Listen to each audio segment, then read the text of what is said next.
Hello everyone, my name is Archana. Today I am present topic paper number 104 literature of the Victorians. In the topic is thematic study of Jude the Obscure written by Thomas Hardy.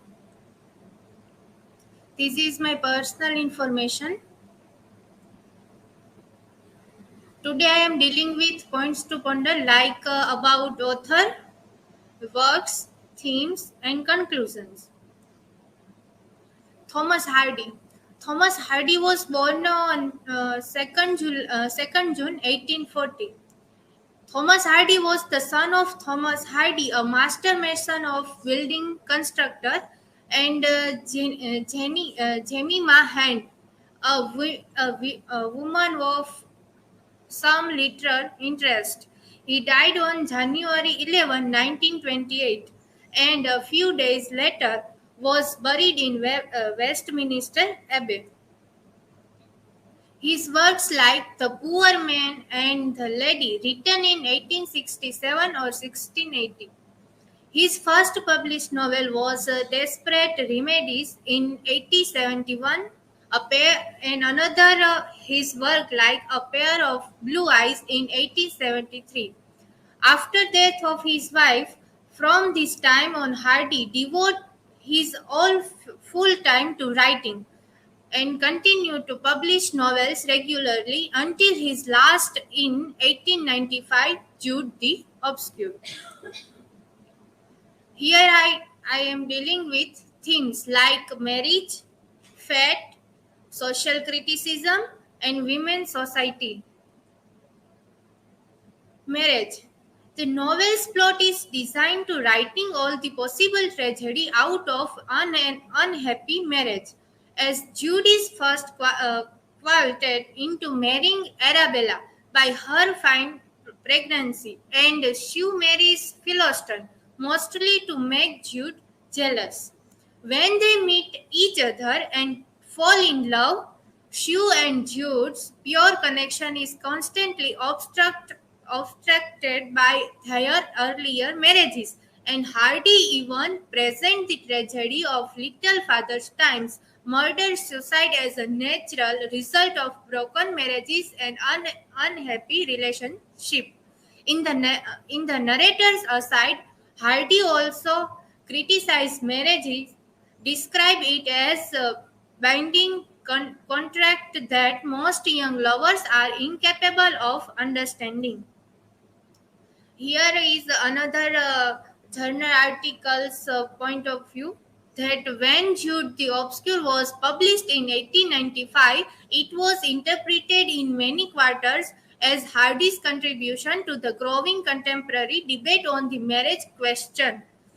The prominence of the public debate, as well as Hardy's candid and even sensational treatment of marriage in sex in his novel, tended to draw attention to this aspect of the work rather than to the other theme that Hardy apparently had in mind when he first convinced Jude the educational. And another theme like fate.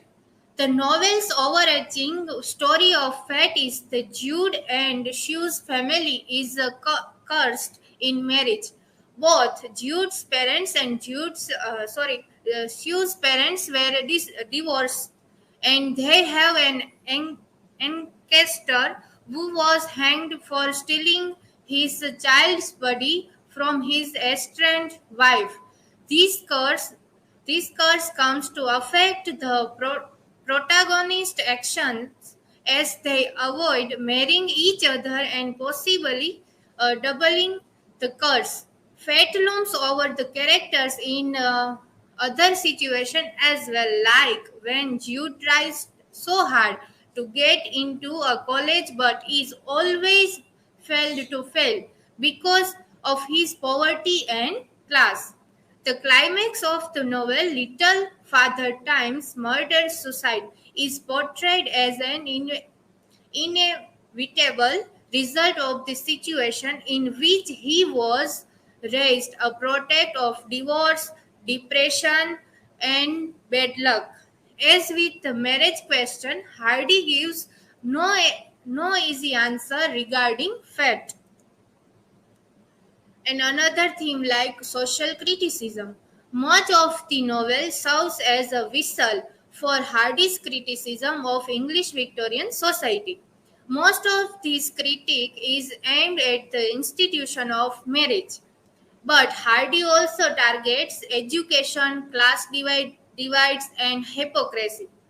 The early part of the novel involves Jude's quest to be accepted into a college at Christminster, a university town based on Oxford.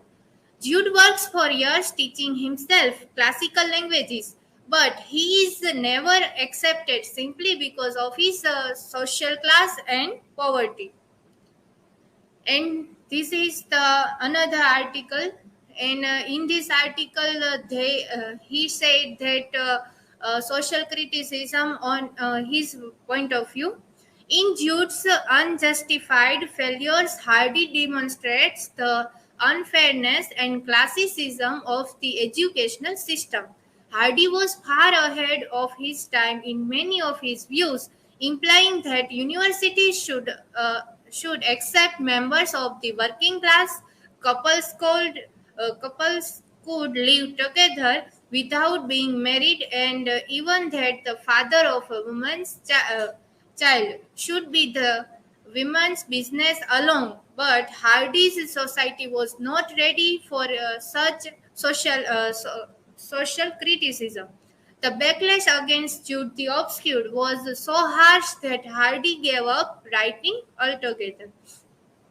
And another article that he says that these essays examines Hardy's decisions at the end of his career as a novelist to return to the striking socialistic themes which had defined his first novel. Jude the Obscure is Hardy's exploration of the spiritual and intellectual deprivation that attends the condition of the working class poor. And another themes is women in society. Sue Bradhead is a surprisingly modern and complex heroine for her time, and through her character, Hardy brings up many gender-related issues. Sue is unique in Victorian society in that she lives with men without marrying them. As with her undergraduate student friend, she is highly intelligent and very well read, and she rejects the traditional Christianity for her society. She also works alongside both Philoston and Jude, first marrying Philoston partly to further her own teaching position despite her intelligence and independence. As an opposite to Sue, Arabella. Arabella is greedy, sensual and vain, the stereotype of everything Victorian society found bad and sinful in women.